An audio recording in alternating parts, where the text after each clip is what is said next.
minutes our regular Board of Trustees meeting for Tuesday, May 1st, 2018 at 5:30. We'll call the roll. Mr. Genowine? Here. Mr. Crandall? Here. Mr. Maloney? Here. Simcoe? Here. Let's stand for the Pledge of Allegiance, please.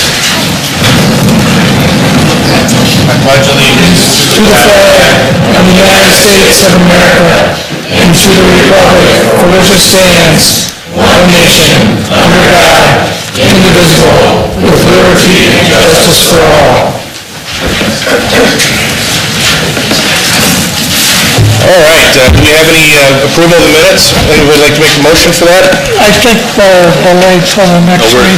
Delayed, okay. Yeah. Next meeting, yeah. Any additions or deletions to the agenda, John? I have.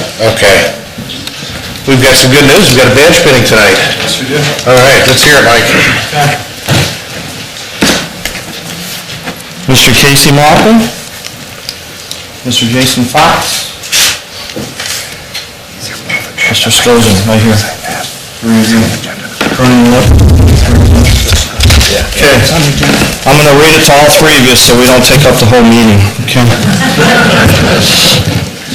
All right, and then once I read whoever's doing the badge pinning, I'll call you, and then if you all three could come up at the same time, please. Okay, raise your right hand, repeat after me, and don't say my name, okay? I, Jason Fox, Do solemnly swear that I will obey and support the Constitution of the United States obey and support the Constitution of the United States of America, the laws and revised code of the state of Ohio, the laws and revised code of the state of Ohio, the established laws and ordinances within Sylvania Township, established laws and ordinances of the Sylvania Township, and the rules and regulations of the Sylvania Township Fire Department, and the rules and regulations of the Sylvania Township Fire Department, that I will faithfully, honestly, and impartially discharge the duties of the position of firefighter paramedic according to all governance therein to the best of my ability. I take and subscribe this oath before the Board of Trustees and the Sylvania Township Fire Chief this first day of May 2018. Welcome, fellas. Could I please have Sarah? Sarah's coming to pin Casey Maupin. John's going to be pinning Jason Fox, please, and then Alexis for David Scozen, please.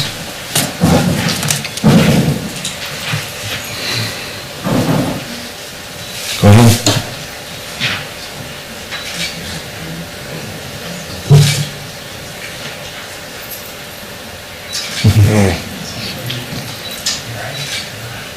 All right. As soon as he's done. Okay, ladies, you can be seated. Perfect. There you go. Very nice. Okay. Let's go.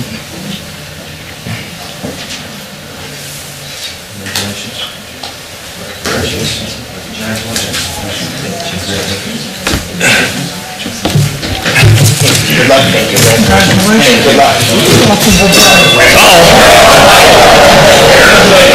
All right, who pinned him? You're going to have to take that back off.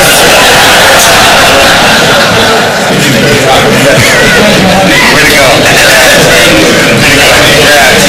We may have to have that one taken off, I think.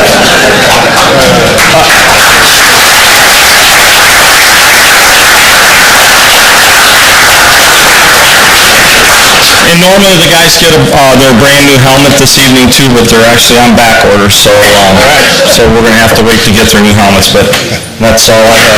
Okay to go? Yes, you guys know the drill. Thanks for coming. Appreciate it.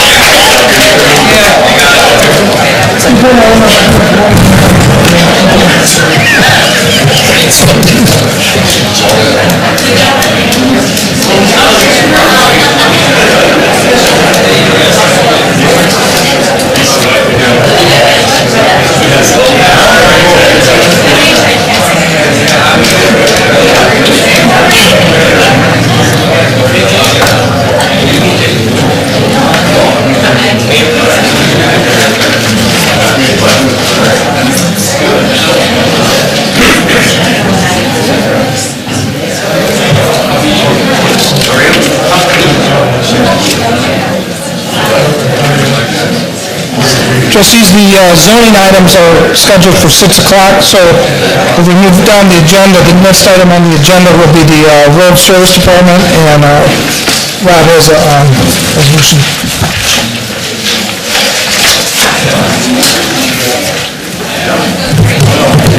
Good evening. I just have one item, resolution number 18-060. This is a required authorization participation agreement with the ODOT winter contract for road salt. The language is lengthy. It is a required cut and paste, as is for the actual resolution must be hand signed. It can't be a stamp sign, therefore it's in your office. So if you would have an opportunity before you leave to sign it. What are they charging per ton this year? This is to actually, when you participate in the contract, you don't know what the bid is yet for the winter.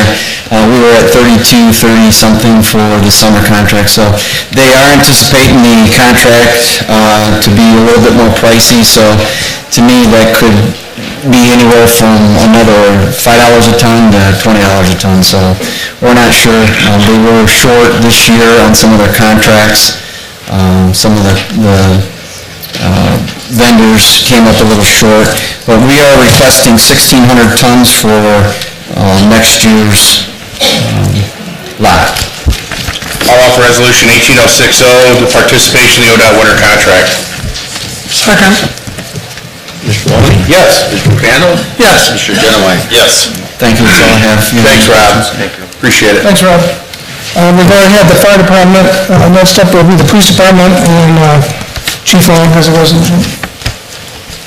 Just a simple one, just resolution 18-056 to certify the sergeant eligibility list. We finished that up, so.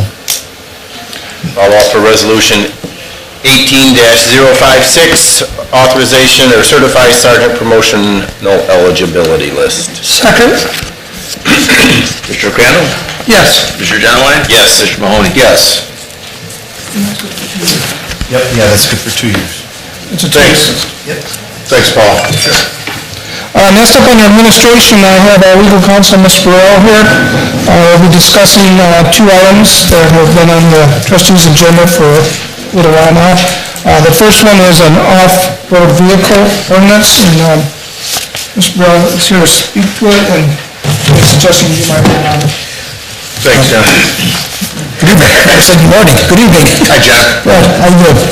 I sent you draft copies of actually 2 draft copies of the resolution for renewable off-road vehicles. I've been working with some of the township residents, and we drafted a off-road vehicle noise resolution that was based on decibels. I then consulted with the police department, Lieutenant Austin, and they had some concerns about its enforceability, or how it was to be enforced, because of the equipment and training that would be needed for noise meters and decibels. And they suggested that we use a plainly audible standard rather than a decibel standard. Legally, either way is fine. I think from the perspective of enforcement, probably the plainly audible would be easier to do. It doesn't require equipment, it just requires you to listen. If it crosses property lines, then it would be against the resolution. Now, what you have, there's nothing written in stone. It can be changed however the board wants to do it. The noise levels I set are very low. They're the lowest I could find, because just as a starting point. At that level, you basically probably couldn't operate an off-road vehicle, because it would be heard. It'd be heard across the property lines. But however you want to do it, I just wanted something to begin the discussion, because I know we've been working on this for quite some time. So I just wanted to get something in front of you so you can have some discussion. I know there are some residents here tonight who probably would also have some suggestions regarding it's not only how it's enforced, but also its actual terms. I might add that originally we were talking about redoing our noise ordinance. We will still keep our noise ordinance. This is a second. Right. This is called the operation and use of off-road vehicles. So there's actually going to be our noise ordinance, which is already in effect, in the second. This proposed resolution actually states that it's in addition to the township's already existing noise ordinance. This was a little bit of an unusual situation. I found it too hard to kind of bring it into the existing to the existing one, so I thought it's just easier to do a separate one. And many other examples we looked at did have a separate provision for off-road vehicles. And of course, it applies to the entire township, plus all residential areas in the township. Any area zoned residential or an area adjacent to a residential area. If you're out in just purely agricultural, commercial, it wouldn't apply. So that we just limit it to those areas which are actually zoned residential. Do anybody, Rob, you got anything you'd like to say?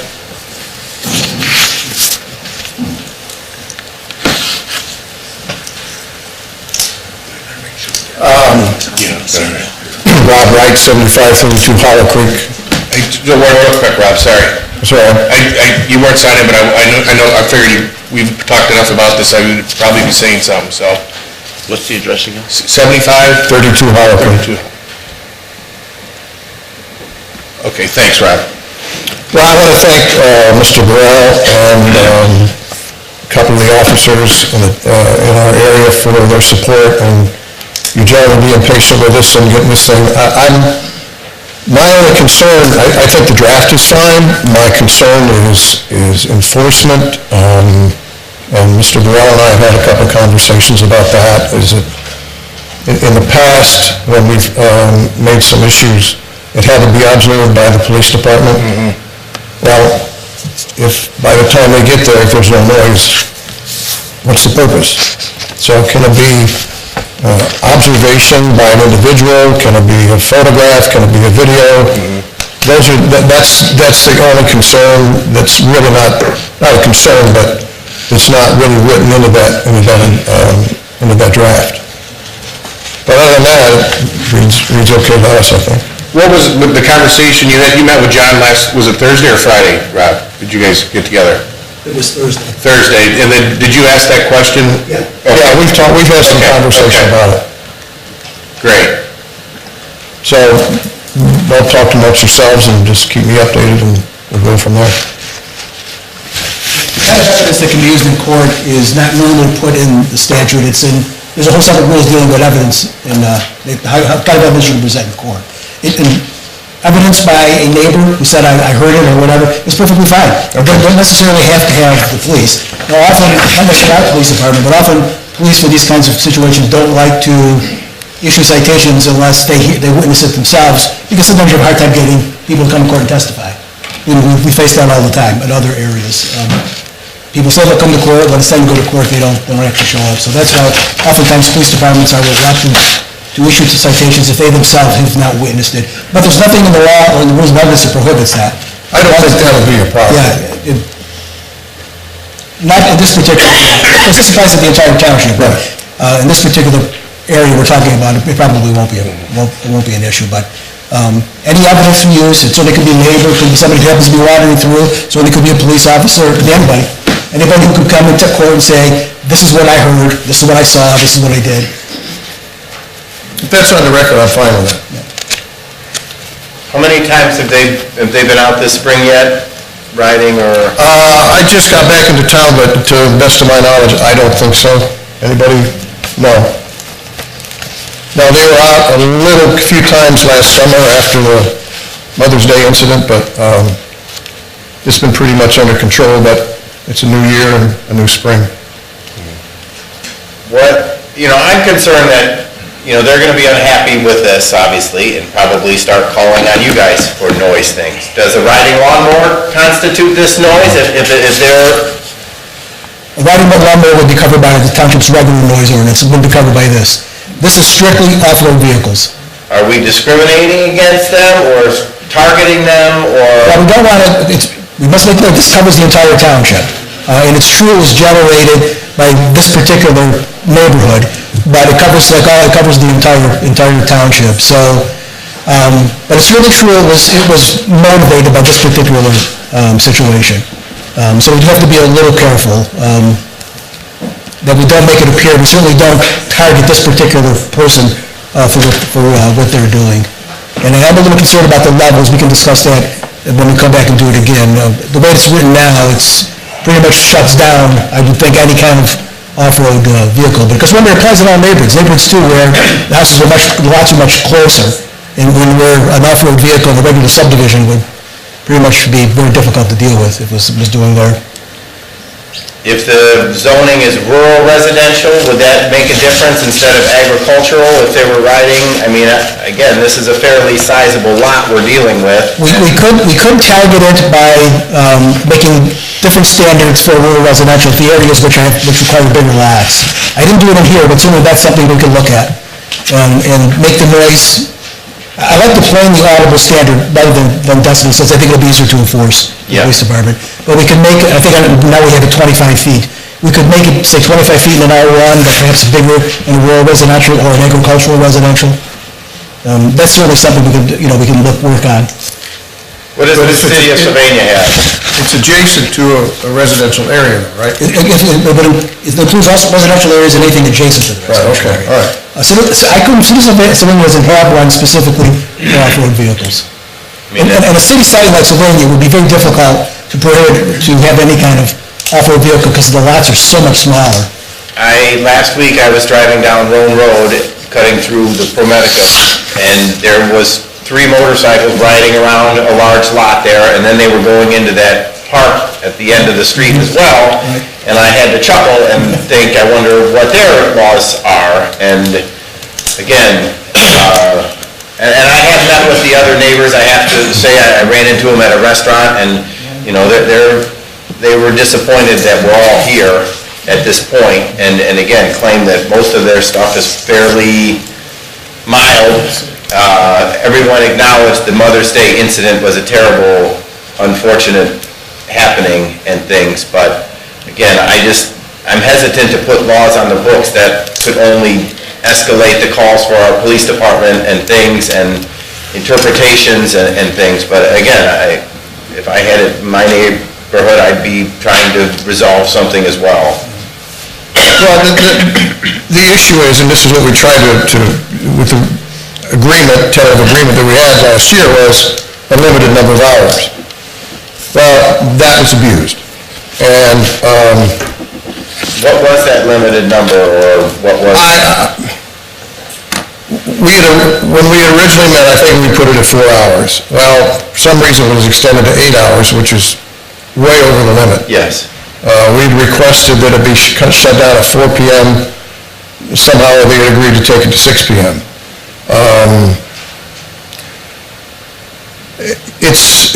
Thank God nobody in that neighborhood had an open house that day.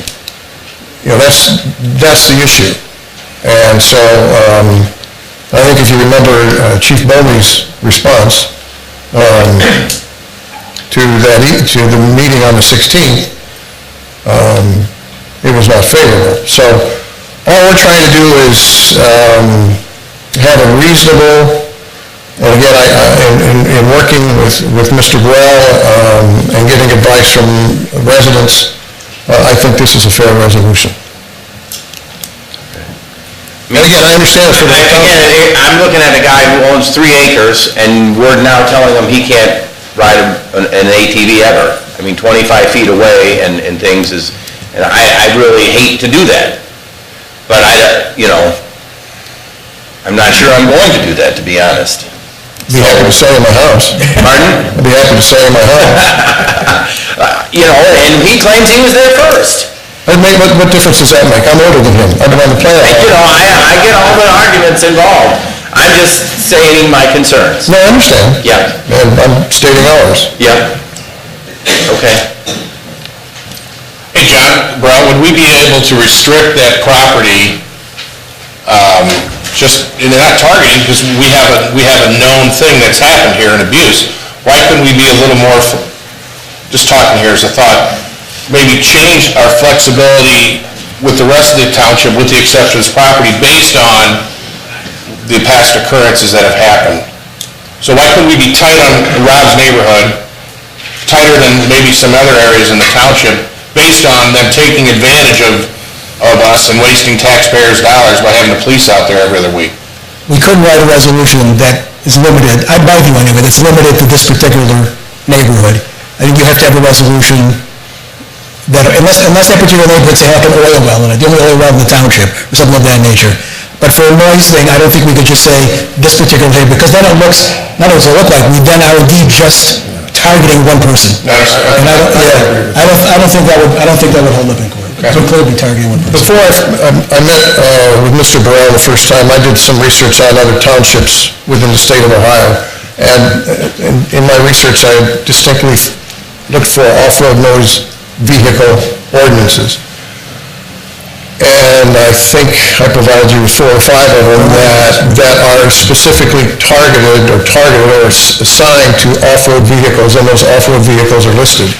So when I first met with Mr. Burrell, I gave him those ordinances, and, that kind of served as the seed for this one. So it's not unprecedented in the state of Ohio. I'm no attorney. Stated a Holiday Inn Express last night, but that doesn't mean anything. Both resolutions are based on what we found in other areas. It wasn't something I made up myself. I based it on what I found in other areas. And I picked some of the numbers I just picked, like I picked the lowest numbers, just for illustration purposes. But we would not be doing something that's unprecedented or unheard of in Ohio, by townships and municipalities. All right.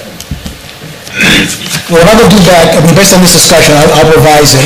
I'll submit one resolution based on the plain and audible standard, and we can juggle what the distance is, that maybe we'll make it permissible sometimes. I'll have to figure that out, but we'll do another one, and I'll get a consult with the residents I've been working with and with the police department. When that's done, we'll bring it back here.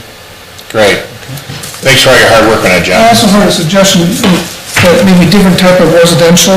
Right, yeah, we could maybe juggle the numbers around depending on if it's like an RA or an R4 or agricultural residential.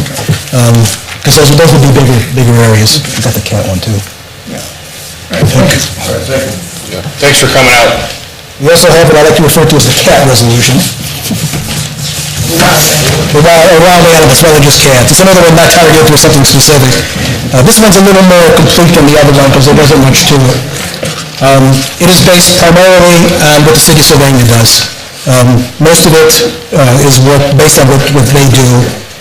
And it's just basically feeding of most wild animals.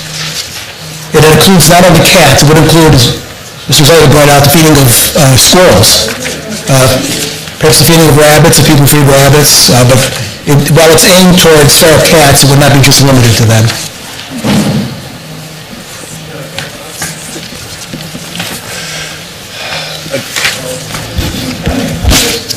Do we have anybody that would like to speak on behalf of the ordinance that, okay. Craig? Would you like to come up and introduce yourself, please?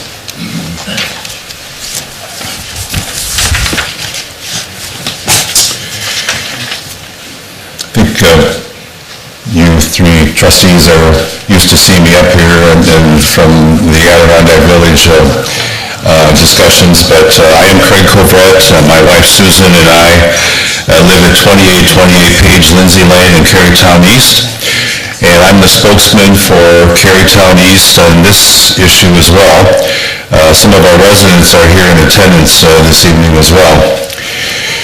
We are very pleased that you are considering adopting this feral cat and wild animal resolution. We are fully supportive of this resolution. Our neighborhood has a serious feral cat problem. These feral cats are a nuisance, to say the least, and at the worst, a public health problem.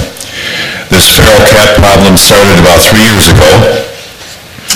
At that time, we noticed a few cats were roaming the neighborhood. We noticed one of our neighbors daily feeding these feral cats. We tolerated those few cats, trying to be good neighbors. However, the feral cat population has exploded since then.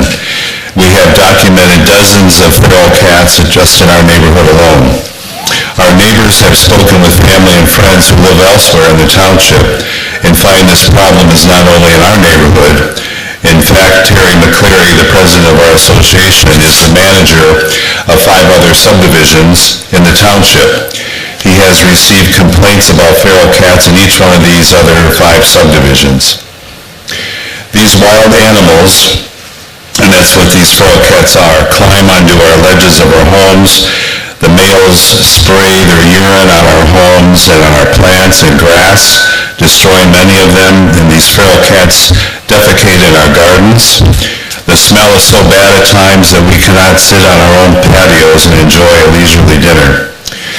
One of our neighbors was taking care of her children's miniature dog recently, when this dog was surrounded by no less than 7 wild feral cats who were going to get ready to have their next meal on this family pet. There were several other cats waiting in the woods behind her property, just watching and waiting to pick up the pieces. I'm a gardener, and I enjoy the opportunity in my retirement from my law practice to be outdoors and work in the garden. It is relaxing and stress-reducing for me. My ability to enjoy this hobby in my retirement has been significantly restricted. I have spent at least a couple $100 in purchasing products to repel these feral cats. Nothing has worked. I have also had to spend money to purchase and replace plants destroyed by these feral cats. This Friday starts the biggest week in birding nationwide. Northwest Ohio is privileged to host thousands of birders from all over the world. These folks invest millions of dollars into our local economy each year. Scientists estimate that every year in the United States alone, feral cats kill 1.4 to 3.7 billion birds. We have noticed a significant decline in the songbirds in our neighborhood since these feral cats have taken over. I have a motion detector security lights on the exterior of my home. I've had to turn these lights off at times because so many feral cats were passing under them at night that they were flashing like some cheap neon carnival lights right into my neighbor's bedroom window. I think she's here tonight too. Some of our neighborhood have been kept awake at night by the noise these feral cats make when they're mating outside our bedroom windows. If you've ever heard any feral cats mating, it's not a sound that can put you to sleep. Feral cats pose a health risk to humans from the spread of disease such as rabies and toxoplasmosis. Toxoplasmosis enters the environment through cat feces and can lead to conditions such as memory loss, blindness, and even death in some instances. My wife and I couldn't hold our traditional Easter egg hunt in our backyard this year because of this risk. In summary, we thank you again for considering this feral cat resolution. As you know, the city of Sylvania has a similar ordinance already on the books, which provides for criminal penalties for feeding or harboring these wild animals. We understand that the township is not allowed by law to impose criminal penalties, but can impose civil fines. The following Ohio governmental entities, cities, and townships have adopted feral cat ordinances or resolutions.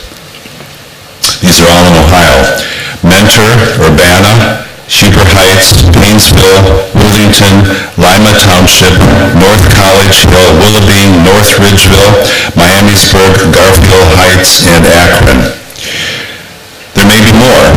These cities and townships were found in a quick search of the internet. I understand this feral cat problem is growing. There will undoubtedly be other governmental entities adopting similar laws and resolutions in the future.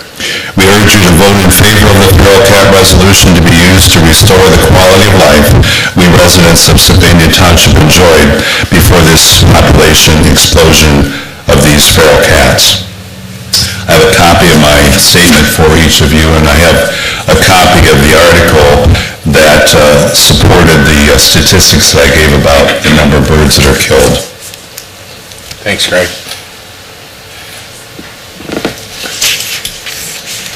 Thank you.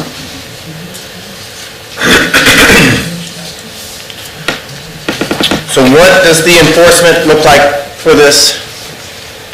This is enforced the same way. In the resolution, I had the police department, or I think in this one I said someone designated by the township trustees. Thank you. I didn't want to put the whole burden on the Would police that be a department. zoning guy, or? It could be, yeah, it could be a zoning person. Okay. Let me see make sure what I put in this one. Thanks, Greg. This one I put a zoning enforcement officer. Oh, dear. Okay. So township police officer, zoning enforcement officer. Are are we responsible for the termination of caught cats, or do we do anything to solve the problem other than to prevent people from feeding them? All this resolution does is prevent them from being fed. Or it's not just cats, but prevents being fed animals which violate the resolution, create a noxious or basically a nuisance. So it could very be other animals too, but it's generated by cats, but it applies to all wild animals. Yeah. Mr. Genowine, we are hoping that if this feral cat resolution is adopted, that the neighbor in our neighborhood that is feeding the feral cats, we plan on informing her of this resolution and the civil penalties and so forth. And we think that by informing her of this, that she'll stop feeding the cats.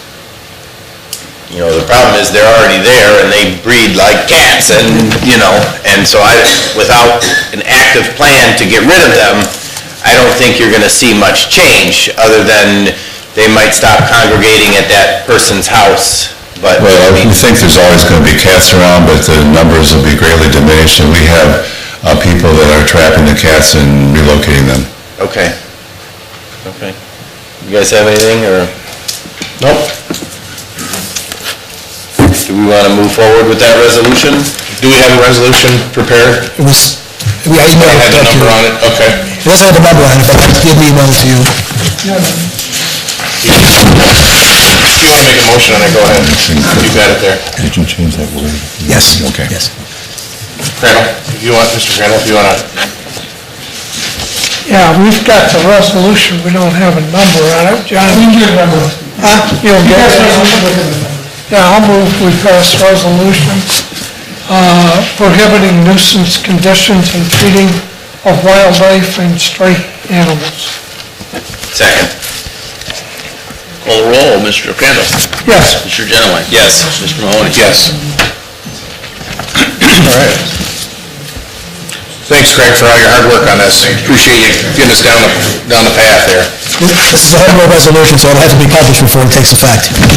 It's been published twice in the newspaper. 3 days. Okay. 3 days, yeah, because it's a home rule resolution. Okay, great. All right, for you Carytown folks, you're more than welcome to stick around for the rest of the meeting, or this is your chance to go outside and enjoy the sun. Thanks for coming. Thank you. Yes, thank you. See you, Craig, thanks. Seeing that it's after 6 o'clock, if you want to go back to the agenda, to the zoning. Yes, we will, yep.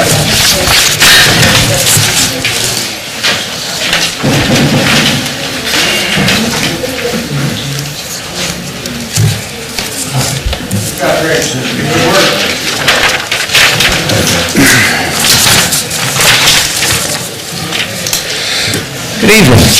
Hi, Darrell. We've got a couple zone changes this evening and land use plan update. The first item is a zone change at 3621 McCord Road from R3 PUD to R1 residential. This is a 1.43 acre lot located on the northwest corner of McCord Road and the University Parks Trail. Parcel has gone through several zone changes in recent years, most recently from R1 to R3 PUD in 2013 to accommodate a 4-duplex, 8-unit residential development. That project never came to fruition.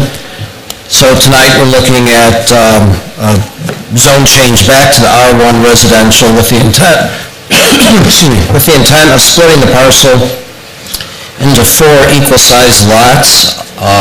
Scott, if you can bring up the site plan with the 4 lots. 4 equal-sized lots for medium-density, single-family residential development. Each lot would have its own ingress-egress onto McCord Road. And the proposed 4-lot split represents 2.8 units per acre. The pending 2018 Sylvania Township Land Use Plan recommends low-medium-density residential uses of 1 to 6 units per acre for this part of the township. The zone change request received unanimous recommendation of approval from both the Lucas County Plan Commission and the Sylvania Township Zoning Commission at their respective meetings. Zoning staff recommends approval of the requested zone change for the parcel at 3621 McCord Road from R3 PUD to R1 residential for the following reasons. The proposed zone change is compatible with the recommendation of the Sylvania Township Land Use Plan 2018. The proposed zone change meets the requirements of the Sylvania Township zoning resolution. The proposed zone change is consistent with neighboring density and uses. And finally, the proposed zone change should have minimal, if any, unfavorable impact upon the surrounding area. And the applicant is here this evening, should you have any questions for him. I'd like to open up a public hearing at 6:05, changing the request from R3 PUD to R1 residential. Anybody for or against that'd like to speak on behalf of the zone change? Yes. Okay, come on up. Okay. Did you sign your name in by chance, bud? Yes, I did on this. Okay, beautiful. James Crosby, property owner 3501 North McCord. This is an issue I took forward, also attended the Lucas County Planning Commission and voiced my concerns. My concerns here were the number of additional egress onto McCord Road and the additional traffic volume. The county engineer addressed those as he saw fit. But just one point of issue here that I see that's persistent with this site plan is the boundary and the building limits for this particular property on this, and I was told this was preliminary and it has not been corrected or mentioned here in tonight's forum, but there is a 100-foot setback on McCord Road corridor, which this does not display. I'm certain that approved zoning building plans would probably adopt that, but I want to take this time to point that out. Thank you. And that's my concerns with this property development. And there are some other things that I'd like to further in the meeting when it comes open that... This is your chance now. Now? Regarding this? Yes. Only regarding this? This zoning issue? Yes. That is my total concern there. Okay. There are some other things this evening that became known to me after that I would like to discuss later. Sure, we'll look forward to that. Anybody that'd like to speak on behalf of the project? All right, I'll close the public hearing at 6:02, or 6:08. Excuse me, Mr. Chairman? Yes. I just want to make the point that the drawings up there, that's a conceptual plan. I mean... The county's going to approve it anyways, right? Right, I mean, that's the way the lots are going to be laid out, but as far as the building envelope, that would yet to be determined and would have to meet all the required setbacks. Exactly. Thank you. Thanks, Darrell. I'll offer resolution, excuse me here, 18052 for a zone change request from R3 to R1 at the property located 3621 McCord Road. Second? Mr. Genowine? Yes. Mr. Crandall? Yes. Mr. Mahoney? Yes. Thank you. Thank you, Darrell. My next item is, and if I may, I'd like to... We did get an email, I don't know if you got it, I think an email, I'd just like that to be part of the record from Greg Feller. Oh, by not attending this evening? Yeah, Yes. Right, although Mr. White was able to attend. yes, but I think his email should be a part of the record. Fair enough. Do I need to read it, or No. just submit it to Sammy? No, just be sure it's in the record. Thank you. With the board's permission, I would like to take the next two zone changes together as they are adjoining properties on King Road and seeking the same change in zoning. This would be from A4 to C2 General Commercial for the properties at 3234 and 3240 King Road. The applicant is requesting a zone change for these two parcels on the east side of King Road, just north of Central Avenue, for the purpose of consistent zoning with the surrounding area and to reduce potential delays in future expansion. These two lots represent the last two residentially zoned parcels in their immediate area. All surrounding properties are commercially zoned, albeit some are still residentially used. The pending 2018 Sylvania Township Land Use Plan recommends general commercial uses for this part of the township. Land use plan defines general commercial classification as generally larger commercial uses along major highways or thoroughfares, including sales, eating and drinking establishments, services, and professional offices oriented to customers from a larger area. Zone change requests received unanimous recommendation of approval from both the Lucas County Plan Commission and the Township Zoning Commission at their respective meetings. Zoning staff recommends approval of the requested zone change for the parcels at 3234 and 3240 King Road from A4 rural residential to C2 general commercial for the following reasons. The proposed zone change is compatible with the recommendation of the Township Land Use Plan. The proposed zone change meets the requirements of the Township Zoning Resolution. The proposed zone change is consistent with neighboring zoning and uses, and the proposed zone change should have minimal, if any, unfavorable impact upon the surrounding area. And the applicant is here tonight as well.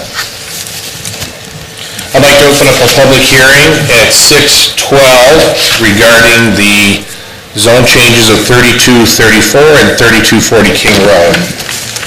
Is there anybody here that'd like to speak on behalf of the project?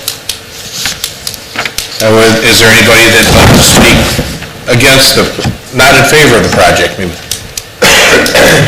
All right, we'll close the public hearing at 6:12 and 50 seconds. I'd like to make a motion to Resolution 18053 and 18054 for 3240 King Road and also for 3234 King Road.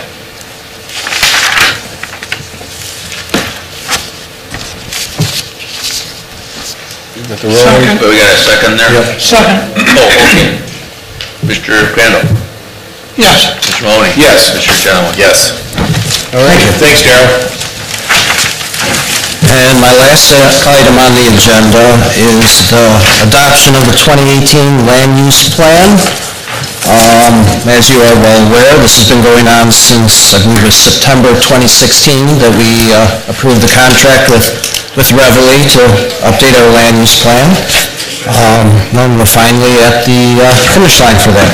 The Lucas County Plan Commission unanimously recommended approval of this on March 28th of this year, and the Township Zoning Commission unanimously recommended approval at their April 11th meeting. With that, I will let Glenn Grisdale and Tom Lemon with Reveille take it away. And Do we need a public hearing first? what? Yeah. What do we want, do the presentation first and then the hearing, or? Whatever you want to do is fine with me. I would think you would have the proponents speak in the public hearing. I think that, yeah, it should be this should be part of the public hearing. Yes. Yeah. Okay, so we'll open a public hearing at 6:14 regarding the land use plan. Oh, okay, all right, if you need it. And Scott's at the controls for the pages. Oh, to flip them through? Okay, all right. All right, well, thank you, sirs, for having us tonight to present to you the long-awaited land use plan that you started, I believe, back, this conversation started almost 2 years ago, and we formally... Glenn, do me a favor.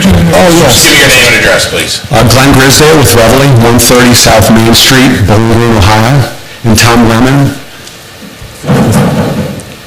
Tom Lemon with Reveille, same address. Good evening. Thanks. So this process started back, I believe, in April of 2016, and we were finally brought on board Reveille and Yannick and Smith back in, I believe, September of 2016. And this process was a culmination of about 18 months, 16 to 18 months with a public process. And we've got a quick presentation for you tonight. And do I have a, is this a, oh, laser pointer. Okay, so, sir, if you could forward through the slides real quick. All right. All right, so tonight what we'll do is give you a quick agenda of the project team, give you the quick purpose of the land use plan, talk to you briefly about the planning situation, and tell you as to why this plan was a little different. No offense. Quick. We'll just move it. the abbreviated And I don't mean that in a bad way, because we've all seen it, and it's out for public, and we've all had the chance to look at it, right? And we. Awesome, yeah, I should have given you the option if you don't of mind. having the Yeah. long-winded version or having the Tom Lemon version. Yeah, no, so it's all good, Glenn, I just don't want you to, we don't want to belabor anything more. Yeah, we're good. Thanks, Glenn. Yeah, I had the pleasure of being on your side of the bench for many years down at the planning commission. We would always kind of give folks the option, and we appreciate the chance to be here, and we're giving the abbreviated version, same kind of version we gave at the planning commission last month. The first thing I do want to do is thank the trustees, the zoning commission, the committee members, and the township staff for their input and assistance. It's been a big part of our process. The plan actually incorporated over 2,000 township residents between the subcommittees, the community forums, the high school, and community surveys. So that's, I think, an outstanding participation level for a community this size. The final product is intended to be both a resource document with updated mapping and data, as well as a user-friendly and practical guide to land use decisions in the township. So it's supposed to serve really those two purposes. It's an update to the 2007 plan. The plan strategies were built around 4 themes: connectivity, economic prosperity, quality of life, and then the nuts and bolts really, land use and zoning. The plan does include a parcel-based future land use map and plan implementation progress tracker to make sure that we're able to keep on top of this and make sure the plan actually gets implemented over time. I know all of you have had a chance to see the plan. The mapping incorporated a lot of improvements since the last time. The new parks, new schools, and a lot of other new facilities that weren't on the map last time, this time. And there are some changes as well to the land use plan map, but this has been through an extensive community participation process. Glenn and I are here to answer any questions you might have. And again, without the hard work of township folks, I don't think we'd have ended up with such a high-quality product. I think you guys did a great job. Great work. Thanks, appreciate that. So, I also think you did a good job, and I like the breakdown, short range, longer range, goals for the township. But our work starts. The plan is done, now we've got to do the implementation project. actually, this plan, I think some of the folks at the last zoning meeting, Darrell, used that land use plan on a vote that they had over out in western part of the township. That's correct. Then they used this land use plan to help guide them through the process, which we've never really had before, which, when I heard that, I was like, that was good stuff, so you guys did great, so.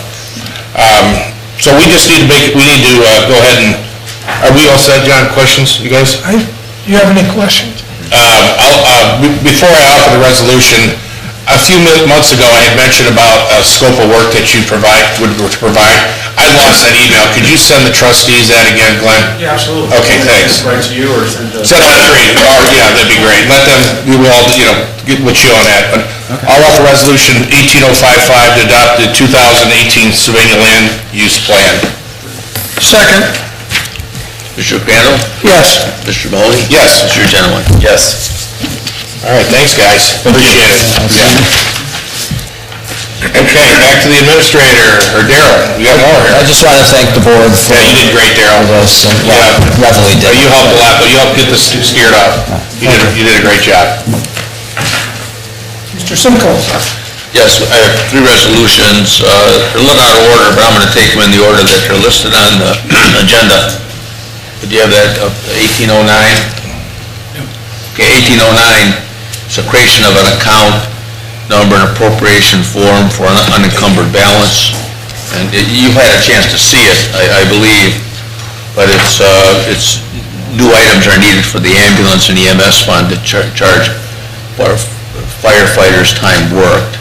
So we're establishing these accounts, putting a small amount in each one of them at this time. I'll offer resolution 18059 to creation of account number and appropriation form from the encumbered balance. Second. Mr. Genowine? Yes. Mr. Mahoney? Yes. Mr. Crandall? Yes. And then resolution 18057, township appropriation from unencumbered balance. And that, resolution really is, is this, 57.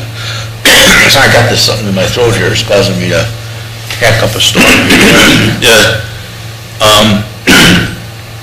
the fire fund has to budget for the local match for a state grant, and we also received a large donation, which we get these once in a while to the fire department, and people in the community making a donation to us. It's good, but the fire department we need to develop so that they can utilize those funds in that, and we need to increase the budget too in the ambulance and EMS fund, because we actually, that fund is being used just a little bit more, our ambulance services, but we still call the private sector first, but if they can't handle it, then we go to get people to the hospital.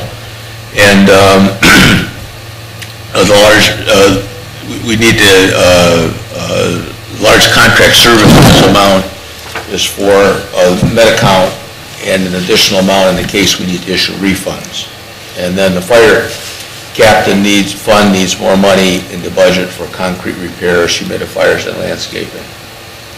That's at resolution 18057. All out for resolution 18057, appropriation of funds. Second. Mr. Genowine?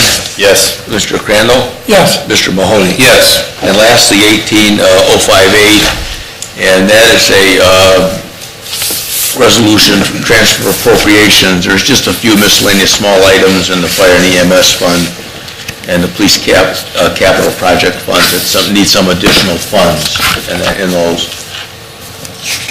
Moving these funds within the fire department, there's not additional monies going in there. All out for resolution 18-058, transfer of appropriations. Second. Mr. Mahoney? Yes. Mr. Crandall? Yes. Mr. Genowine? Yes. That's all I have. Do we have any open discussion on the board? Hearing of the public. Hearing of the public, non-agenda items. I got stuff I'd like to talk about.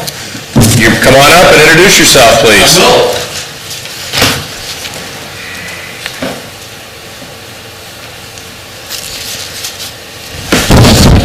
James Crosby, 4500 block of Westbourne. A couple things I was wondering about. I heard reference multiple times to township ordinances.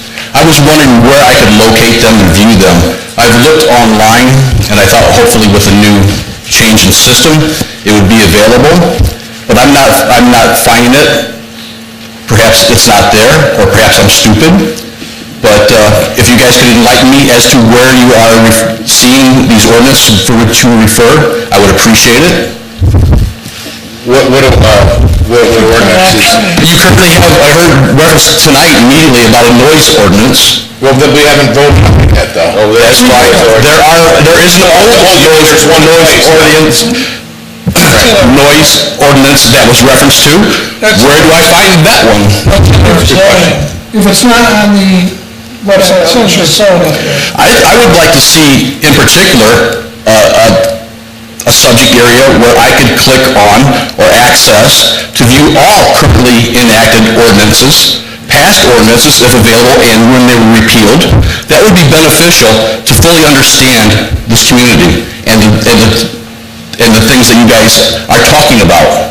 Good point. It's a great point. That would be appreciated. That's one of the issues that came up, as I recognized tonight. The other thing is, I saw on the agenda, I did look at that, and I saw a discussion coming up about the off-road vehicle ordinance and the wildlife ordinance. I didn't see any supporting resolutions to be offered, and I was surprised that a resolution was pronounced without any public information or input prior to that being established and voted upon. And I didn't know how that actually took effect. If you're going to promote this, would you not inform people of what business is going to be conducted? So I was surprised that that was presented in that fashion. I think we got an answer for you. That would be great.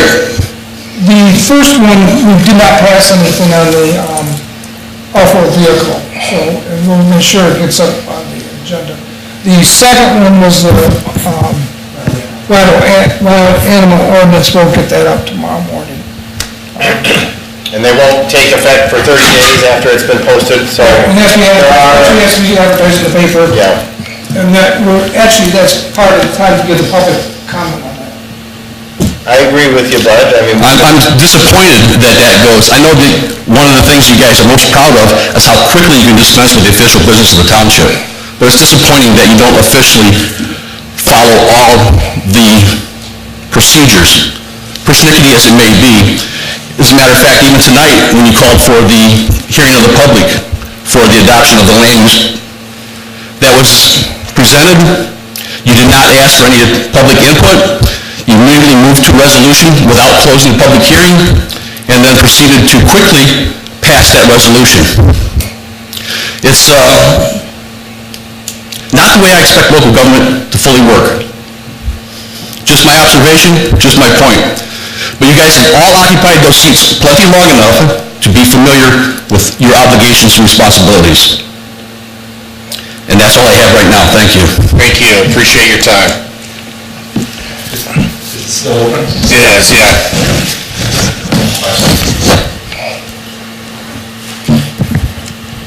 Patrick Perpuk, 9155 Beautiful Lane. And I just want to get something on the record about a comment Mr. Mahoney made tonight. You referenced that you had lost an email. I just want to understand, all your county official business, are your emails backed up, archived? Oh, no, I meant, when I lost the email, I got like thousands of them, so you're more than welcome to look at them, Pat. I just, instead of coming back through, I didn't want to forward the other two emails. That's why I instructed him to go ahead and put those, make sure they copied them on the email they sent me. Okay, so all your emails are backed up and saved? Mm-hmm. Thank you. Thank you. All right, I guess with that being said, we need to go into executive session. Yes, for personnel matter. Okay, we're going into executive session at 6:27. What's the personnel matter? So we have to be specific. Concerning fiscal department employment. Second. What'd you say, Neil? Did you give a time and everything? Yeah. Okay, second. Mr. Genowine? Yes. Mr. Crandall? Yes. Mr. Mahoney? Yes. I'd like to make an offer to come out of executive session at 6:34. Second. Go ahead. Call the roll. Mr. Genowine? Yes. Mr. Crandall? Yes. Mr. Mahoney? Yes. I'd like to make a motion that we adjourn at 6:34 and a half. Second. Call the roll. Mr. Genowine? Yes. Mr. Crandall? Mr. Yes. Mahoney? Yes. Thank you. All right, thanks, good work tonight, John.